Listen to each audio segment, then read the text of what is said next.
CFMOTO kindly invited us down to Almeria in southern Spain to ride some key models in their lineup, which ranges from 125s all the way to big 800 Tourers and everything in between, including their small capacity sports bike, the 300 SR. We rode it on a range of roads from town to mountain passes and even a little bit of motorway for good measure.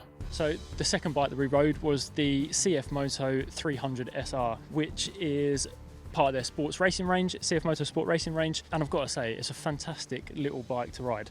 Had a absolute hoot ride in it, up and down the mountain passes, hairpin turns, sweeping roads, really nice long curves. I mean, anything that you throw this bike, it just absolutely lapped up and absolutely loved it. It's a 292 single cylinder engine and it just absolutely loves to be thrashed basically. There's a lot of bikes that we rode on the CFMOTO press ride, but this has got to be my favourite. It's the smallest engine that we had here, and especially on those twisty roads in the mountain, this thing just wanted more and more of it. It was pretty much constantly on the limiter, going through the gearbox, but it just made it so much fun. Just every time I got off it, I just had a massive smile on my face. In terms of equipment, it's not that advanced. It's, as I say, it's a 292cc single cylinder engine. It hasn't got a quick shifter, hasn't got a blipper. It's A2 licence compliant, so you don't even need a full licence to ride one in the UK, obviously. But what it has got is a lovely riding position, really nice gearbox. The clutch is feather light, and it just made riding it an absolute joy. It's super lightweight. Absolutely loved going from side to side in those turns.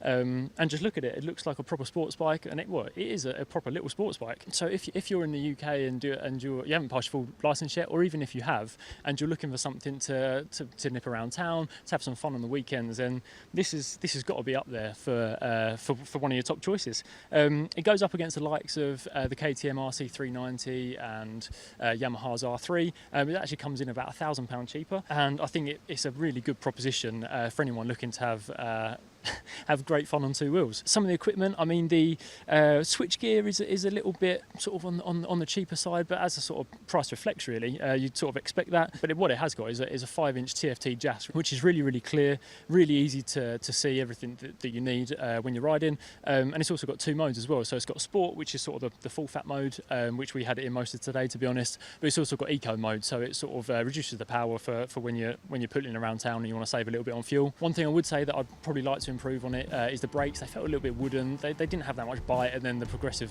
feel, it just weren't that confidence inspiring. But once you got used to it and you rode it for a bit, they're absolutely fine and didn't have any kind of issues. There's currently 8 dealers under the KTM new distribution, which kicks off this year. Find your local dealer and go and test ride one. So we absolutely loved it.